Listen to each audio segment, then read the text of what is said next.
దేవి, నీ ఆవేశాన్ని అదుపు చేసుకో. నీ పుత్రుడు కూడా ఇక్కడే ఉన్నాడు.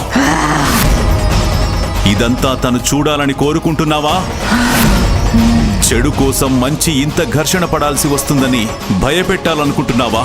నేను నా పుత్రుడికి నేర్పిన సంస్కారం తనకి మంచి అలాగే చెడు, ధర్మం అధర్మాల మధ్య తేడాలు స్పష్టంగా తెలియజేస్తుంది. మాట నిలబెట్టుకోవడానికి తగినంత సామర్థ్యాన్ని కలిగించాను తనకి. మరోసారి హెచ్చరిస్తున్నాను పార్వతి, నీవు చేస్తున్నది సమంజసము కాదు. విధిలేని పరిస్థితిని కల్పిస్తున్నావు.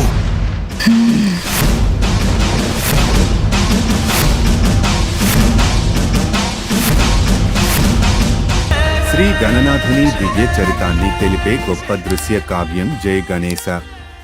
కాంటిలో స్టూడియోస్లో